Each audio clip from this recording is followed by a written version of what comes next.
Now, I am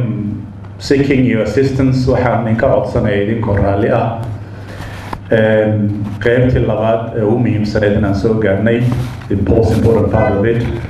inaan soo dhaweyno halyeyga madaxa Rais Mohamed Omar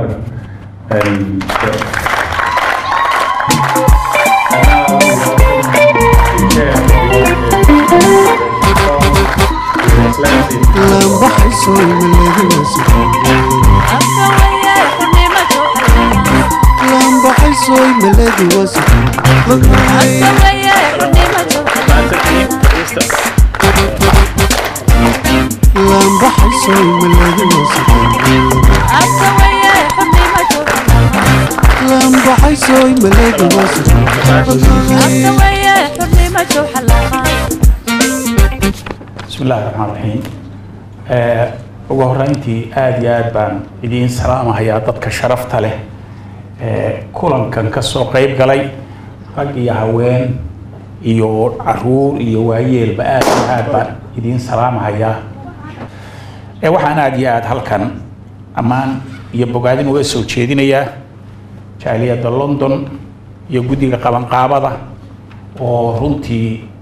effort badan ama awood badan geliyay runtii sidii shirkani shir qurux badan oo meel qurux badan ku qabsooma uu noqon lahaa. aad iyo aad baan ugu ammaanahayaa. waxaan rajaynayaa in uu dadaalkoodii insha Allah uu midho khayr qabo uu dhalo. halkan munaasabadan waxaan runtii ay mudan tahay mar haddaynu nahay dadkaas gobonnimo doonka ah ee isu yimid in aynu halkan ka xusno intii qadiyadan u shahiiday, inaynu halkan faataxa uga marro xusnana yani qiimigii weynaa ay ummadooda iyo qadiyadooda ay tareen. waxaan runtii halkan aan salaan iyo qadarin ballaaran u dirahayaa naftooda horayaasha geesiyiinta ah ee naftoodii iyo yani waqtigoodii maskaxdoodii iyo muruqoodii u hebeeyey ummadda reer ogaadeenaysay gumaysiga uga bixi lahaayeen, dadkoodii iyo ehelkoodii wax walba ka tegay naftoodiina hibeeyey. dadkaas qadarin weyn baan u dirahayaa, salaan aad u ballaaran ayaan u dirahayaa. ilaahayna waxaan ka baryahayaa waxay u halgamahayeen inuu ilaahay tuso, ogaadeen oo xor ah inuu ilaahay tuso baan ilaahay ka baryahayaa. waxaan halkan salaan uga dirahayaa shacbiga reer Ogaadeniya meeluu joogaba dibad iyo gudaba. shacbigaas geesiga ah ee gumaysidiidka ah ee adkaysiga badan ee runtii wax kasta oo qiimo leh iyo wax kasta oo ay jeclaayeenba ku bixiyey xornimada Ogaadeniya daraadeed, siday yani halganka Ogaadeniya uu guulaysan lahaa daraadeed shacbiga ku bixiya baan salaan u dirayaa. waxaan magaciina ku hadlahaya, waxaan leeyahay guulaysta, qadiyadiina waxay ku dhowdahay meel wanaagsan oo guushii runtii aan haabanayno. marka hambalyaan leeyahay shacbiga reer Ogaadeniya meeluu joogaba.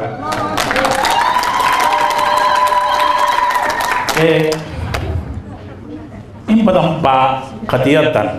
u waxyeelowday, ama ha joogto guda ama dibad ha joogte. intii u waxyeelowday ilaahay ajriya xasanaad ka siiyo, ilaahayna has tuso Ogaadeniya xor, ilaahay ha tuso. abaalkooda intaan baa ah, abaalkooda waa Ogaadeniya xor inay arkaan, ilaahay Ogaadeniya xor ha tuso. intaas markii aan runtii aan salaamaha kala diray, waxaan jeclahay inaan waxoogaa yar ka idhaahdo qadiyadda Ogaadeniya waxaa haysata dhowr arrimood. markaan runta idiin sheego, ma aha culays maanta naguma hayo Itoobiya iyo ciidamadeedu, culays naguma hayaan haba yaraatee wax culays ah oo aanu isleenahay siyaasaddiinii iyo siyaasaddii qadiyadda horusocodkeedii yay ama ciidan ahaan idiin horjoogsanayaan ama siyaasad ahaan idiin horjoogsanayaan nama hortaalo. laakiin mushkiladda taagan waxa weeye dowladihii dariska ahaa yaad moodaa inaynan siyaabo fara badan for example dowladda Soomaaliya waa dowladda dariska inoogu weyn waa dowlad qadiyadan ehelahaan ugu dhaweyd waa dowlad ay ahayd inay qadiyadan tada ay iyadu gacanta runtii ku hayso way burburtay Soomaaliya muddo dheer dowlad midaysan oo arrimihii dowladnimo ee Soomaaliya maamusha ma jirin dowladii Soomaaliya waxyaabaha ay u ududsan laadahay ama ay u dhisme laadahay waxaa kamida ku dhex jirka iyo faragelinta Itoobiya ay ku faragelinayso weeye waxay Soomaaliya u dhismalada isu taagi laadahay Itoobiya faragelinteeda laba arrimood bay ka dan leedahay koow in aynan luga isku taagin dowlad Soomaaliya oo midaysan oo amniga Itoobiya wuxuu dhimin karta dowlad Soomaaliya oo midaysan oo amniga Itoobiya mustaqbalka wuxuu dhimin karta inaynan luga isku taagin waa koow qodobka labaadna waxa weeye dowlad halganka ogaadeen wax tari karta ama gacan hiilo u fidin karaysa inayna dib dambe Soomaaliya uga abuurmin labadaas arrimood yaa maanta Soomaaliya lagu dilahayaa oo lagu baabi'inayaa labadaa kaliya tama markii labadaa la hirgeliyay yaa waxaa la yidhi Soomaaliya aanu adeegsano qadiyadda ogaadeenaya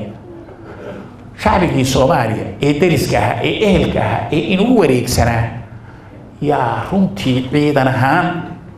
maamuladii gaar ahaan maamuladii yaa ciidan ahaan loo adeegsaday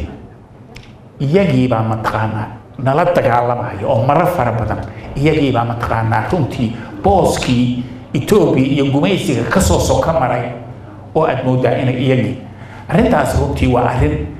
dhibaato weyn iyo naxdin ballaaran innaga waad ogtihiinoo siyaasadda ururkeena waxay ahayd in aynan xabad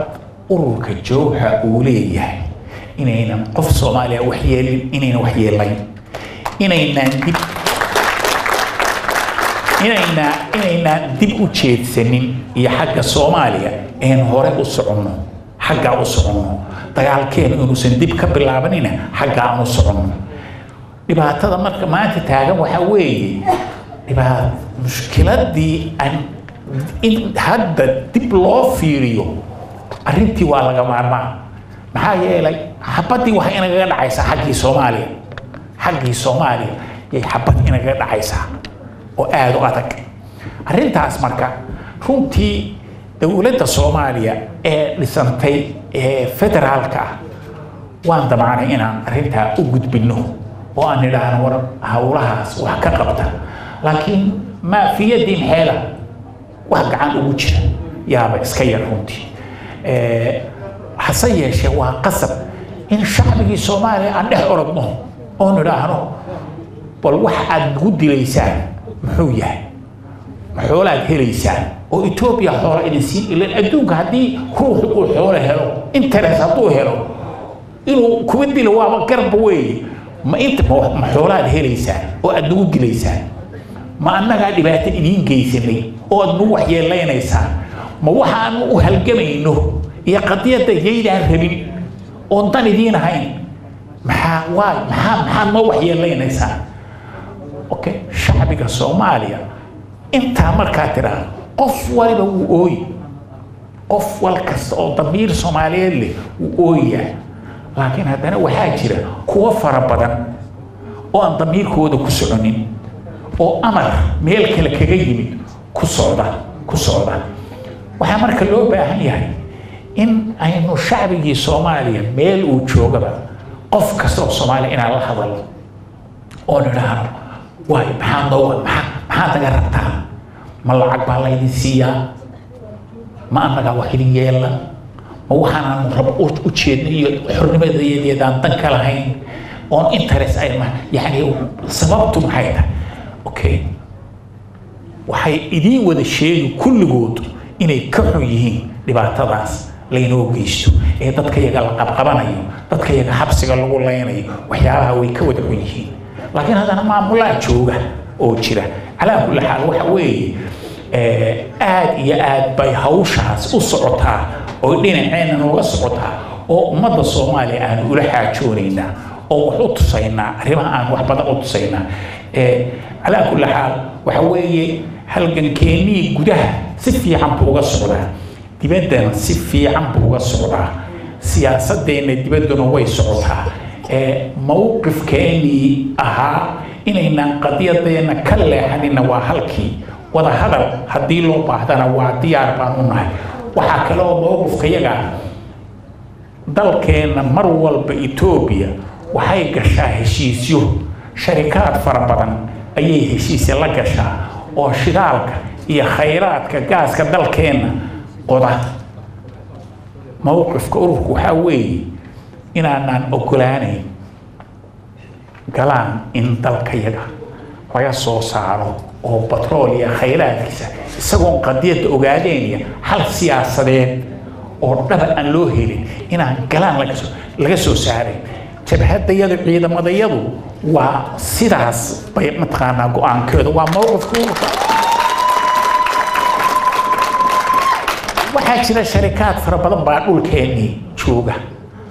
hadda ka hor waa kii kuwa intay yidhaahdeen waanu qodaynaa ay ciidamadeen la direen oo ka carareen isla iyagiibaa haddana soo noqday oo yidhi waanu qodaynaa ciidamadeenii way u sheegeen waxay yidhahdeen ma qodaysaan iskaga taga dan baa idinku jirta iskaga taga way ka guureen hadda way guureen way maqleen taladii way maqleen waa suurowdaa inay kuwaasi soo noqdaan kuwa kalena inay yimaadaan laakiin mowqifkeena waa halkii uun inaan galaan batrool iyo shidaal laga soo saareen iyo khayraadka iyaga guud ahaanba wax kastaba ha ahaatee isagoo qadiyadda shacbiga ogaadeen aan hal caadil oo siyaasadeed aan loo helin waxa weeye xaaladeennu hadday saas tahay oo ogaanay sidaas waxa weeye aad iyo aad baa laynoola dagaalamayaa waxaanaynu doonaynaa wax weyn weeye si dhib yar laynoo siin maayo waxa weeye ilaa aynu qadiyadeena aynu ka gaadhayno mar walba inaynu laban laabno halganka mar walba in la laban laabo halganka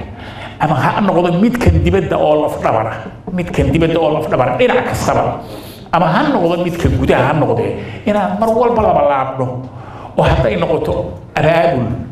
iyo wacyigelin ummadda wax loo sheego hadday noqoto siyaasad dibadeed iyo adduunyanaha inuu qadiyadeena ka dhaadhicino hadday noqoto taakulayn iyo dadka naftooda horay inaynu arrinta ku taakulayno hadday noqono kasbashada dadkeena iyo ummadaha inuu wareegsan dhammaan wax kastaba ha noqotee inaynaan halgankeena ka daal haddaynu daalo oo aynu nidhaahno muddo badan baynu soo soconay wiilkii hadda muxuu ahaa hadalka inoo qaybinayay arrin yar buu inagu soo tuuray wuxuu yidhi Scottishka muddo hal sano yay codsadeen inay ka go'aan dalka maantana waa loo ogolaaday inay codkooda inay ayagu aayahooda ka tashadaan box walba sanduuqaasa halkaa loo dhigayaa waxaad rabtaan halkaa ka sheega innaguna waxaynu wadnay ilaa dagaalkii labaad ee adduunka ilaa maalinka maanta waynu wadnaa sababtu waa maxay dawladdii go'aanka isticmaalka wax ka gaadhay dawladaha reer galbeedka ma ayna keligood ahayn in Afrika la gumaysto waxaa ka qayb gashay oo go'aanka wax ka gaadhay dawladda Itoobiya in Afrika la qaybiyo go'aankeeda Itoobiya wax ka gaadhay waxay la gaadhay Ingiriiska iyo Faransiiska iyo Talyaaniga iyo Belgium iyo kulli Itoobiya kursiga kula fadhiday oo go'aanka gaadhay dawladihii reer galbeedka markii la yidhi naga taga xorriyad baan rabnaa markii la yidhi dhammaantood way wada tageen qolo walba hal waxay yidhaahdeen dhulka yagimaha way dhiibeen Itoobiya maya waxay sheegatay dhulkeena inay iyadu leedahay oo dhulkeedii uu yahay Ingiriiska inuu siiyey way inkirayaan dokumentigiina way yaalaan maalintii iyo sidii iyo waqtigii la siiyey way taala marka Itoobiya waxa weeye dawlad ka qayb gashay qaybsigii يعني أفريقيا سيدي لو جميست الدولة دي كقيب كشبه كم ده هاي إلى ما أنت لو هي كل جنت هاي إن يدو جميسي يتو وقاعدين إن يدو سيدي يكون جنت هاي شعبي يعني إنجليز كيو أنت لا تشوف الدولة دي كله ودولة حقوق الإنسان كي بني آدم نملها حرمين أو حرمين روحنا وح ودوريو بل هلا ويديو السبب روحنا أيه ساكت تشرب أوكي يجو ضد يعني ومدن ويرميسين هذا تكون آية هذا كتشرع إثيوبيا ما رميسنا إثيوبيا وحي رميسان تاعي إن يتذكر من تقاني إلى جميسته معلنتي جميسي أي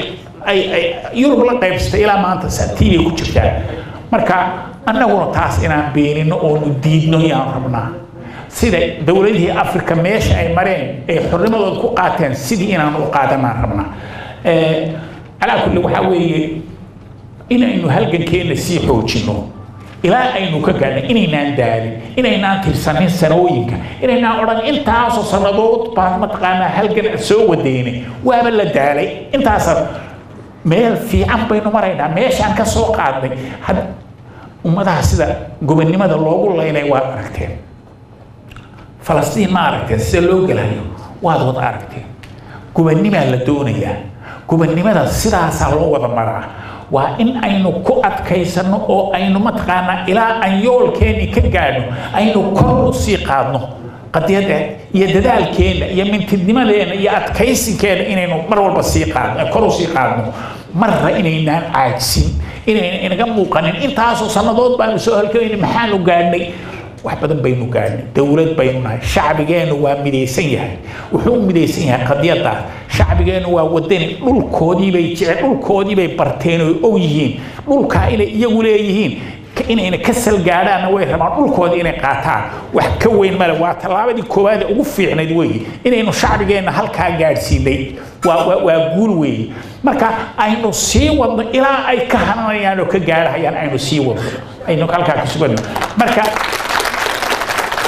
دالد ما جرتو قرشياشينا وينينو فلينو أبابل كينا وينينو سي كورنينو midnimadeena weynaynu sii kordhino midnimadeena weynaynu sii kordhino gumaysigu wuxuu doonayaa inuu ina kala qaybiyo siyaabo badan inuu inoo kala qaybiyo doonayaa taasna waa ta ugu daran waxyaabahaas weynaynu aad iyo aad sagir aad iyo aad baad u mahadsantihiin ogaadeen xorowdo ogaadeen xorowdo ogaadeen xorowdo guulaysta mahadsanid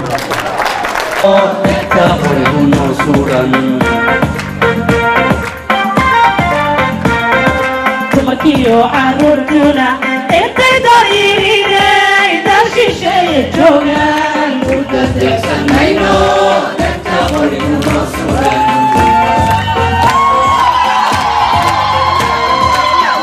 yo aruruna este dorine dashi shey jogan mudde sanayno detta borin masuran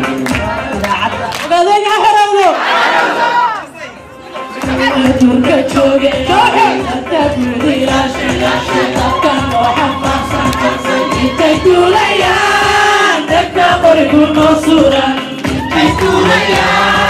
dakka qoribun masuran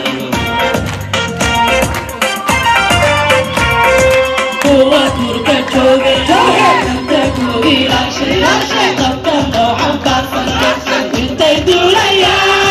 dakka qoribun masuran